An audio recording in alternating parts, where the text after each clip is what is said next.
guys, and welcome to another video of Sipping on Alizé. Today's video is a Q&A. It's kind of mixed between getting to know me, my relationship, things like that. It's a mix of a bunch of questions. So I'm gonna get started. The first question is my favorite color. Well, I really don't have a favorite color. Like, you'll see I'll wear any and every color as long as it looks nice. But I've heard it's pink. I don't know. Like, I'll wear pink here and there, but a little more than probably other colors, only because most of my sneakers are pink or a shade of pink. But I honestly like all colors. I really don't have a favorite. I just feel like it's what I'm in the mood for a lot more often than other colors, but I wouldn't say it's my favorite, but I guess if I wear it a lot, it must be my favorite color. Who knows?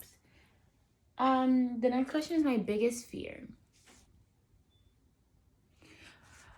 Before Kaysen, my biggest fear would be things like natural disasters and stuff like that.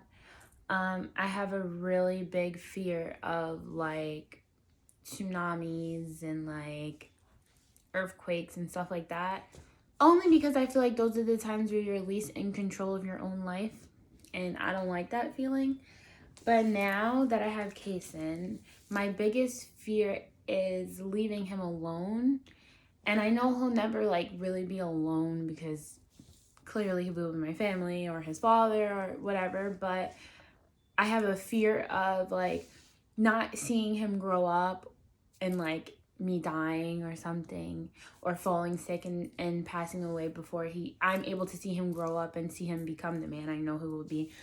Or vice versa, God forbid, knock on wood, if he was to ever get incarcerated or, God, please keep my son safe, but pass away or get sick or something like that. Those are my biggest fears now that I have a child. How many kids do I want? Sorry, my phone was dying. How many kids do I want? Now, I have this thing where I want 4 kids because I want 2 boys and I want 2 girls. So that if this brother doesn't like this sister, he has this sister. If this brother doesn't like this sister, he has this sister. Or vice versa. Or if he doesn't like his brother, he has 2 sisters. Whatever. But in reality, in this world, with everything being so expensive, I'll probably end up with 2 or 3. But I'm going to still try for the 4, though. Just letting y'all know I'm still going to try for the 4. My dream house. So my dream house, I always said I wanted enough rooms for me and all my children if they never want to leave, because they don't gotta leave their mama. Like, just clean up after yourself. But I want enough rooms for my children, myself, and a guest room. And I always wanted a guest house, like a little maybe 1-bedroom house or 2-bedroom house in my backyard, so that if the guest is not really someone I want to see throughout the house all day, they can have their own little house in the back. But I never wanted like a huge house. Like, I would like 2 floors, maybe a basement, and I just want the rooms to be 3 times a normal room. Like, I want a big house, but I don't want a lot of room. I just want a big house with big rooms. Like, because I know I'm going to be responsible for cleaning the entire house. So I'd rather have a normal amount of rooms and just have them bigger in size than have 1,000,001 rooms. Like, no. But the next question is my dream place to live. Now, I always said I wanted to live down south or the Caribbean. I would say like Bahamas or like Barbados or something. But in reality, I know I probably won't ever end up leaving the United States to live because I'm just scared. I'll go visit for a month, 2 months, whatever you want me to go for, but live, I don't think so. So with that being said, it would be somewhere in the South. How I feel about the South, being a New Yorker, I love it, but like, it's much slower than New York and everything is so spread out. But I would go maybe to like Florida or like North Carolina. That's probably about it. The best day or moment of my life. Now, this sounds cheesy, but the best moment of my life was my son's birth because it was just something I was waiting for 10 whole months. And I'm like dying to see what he looked like. So I feel like I finally got to see what he looked like. He punched me in my face. Like, if y'all don't know that story, y'all need to go back 3 videos and watch my first video about my labor, because that's funny. But yeah, that's like the best moment. Don't get me in my feelings. One thing I regret not spending more time with my grandma before she passed away. Like, I spent a lot of time with my grandma and I was kind of always with her. I would make sure I see her, at least call her every day, because sometimes I would be too busy between work and college to go see her every day. But I just wish I could spend more time with her, because now that I can't, I kind of regret the times that I didn't go because I was tired or something, a dumb reason, or if I was going to hang out with my friends and like I said I would go see her after and never made it to her. So I regret that. If I could change one thing about my life, what would it be?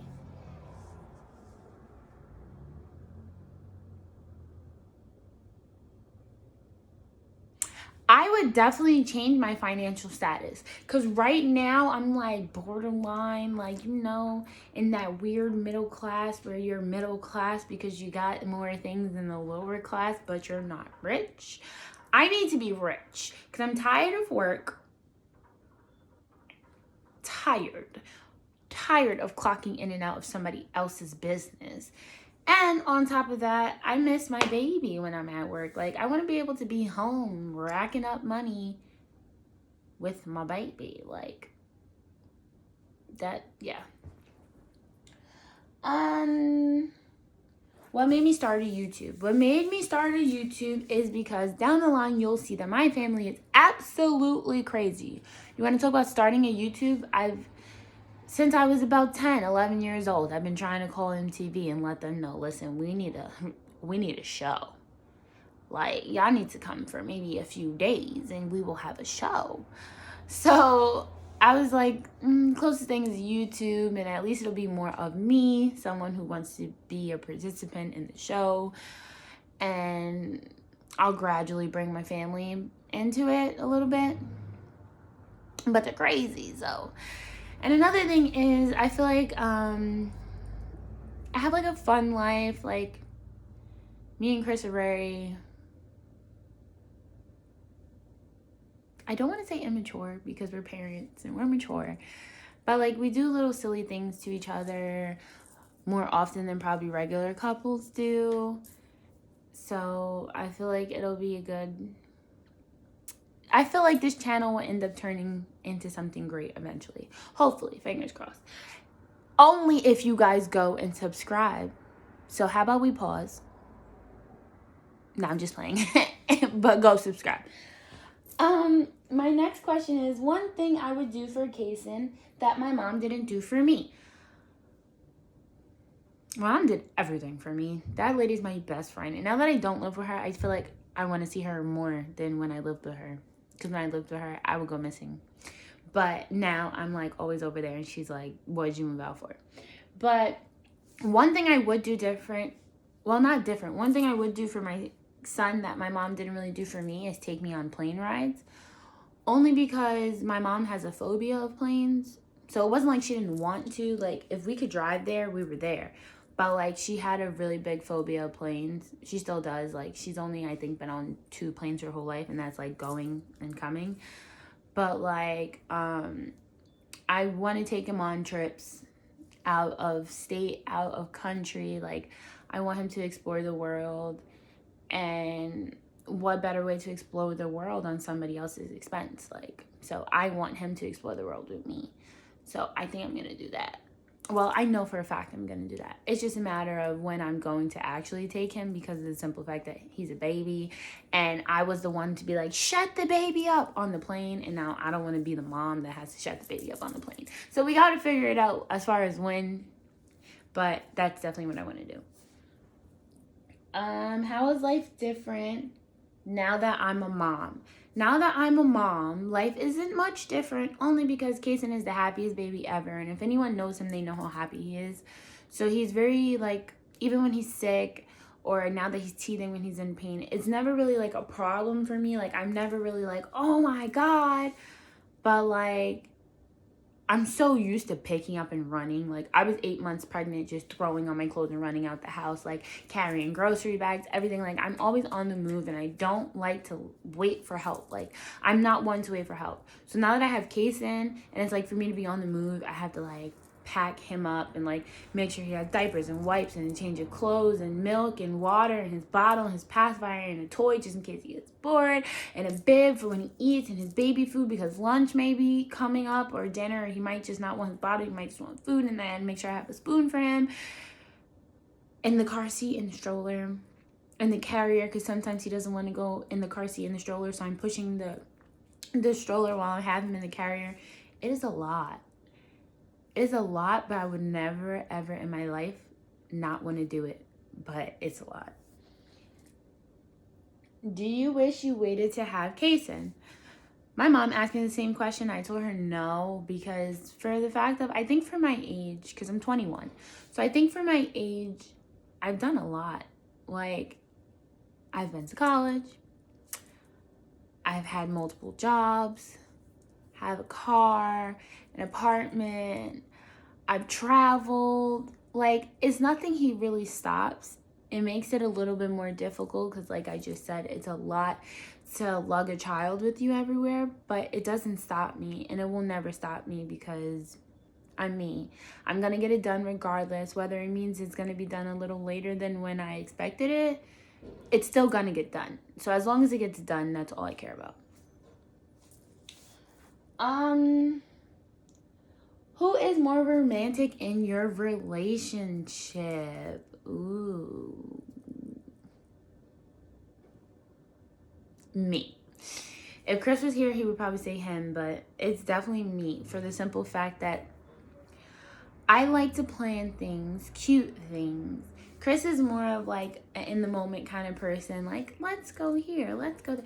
I'm more of a like, I got the date planned for a week. I done went out, got some whipped cream and strawberries and sugar and a nice outfit and all this stuff. Like, he's more of the like spontaneous kind, which I'm not saying spontaneous is not romantic, but I feel like it's less romantic than someone that actually sits there and plan.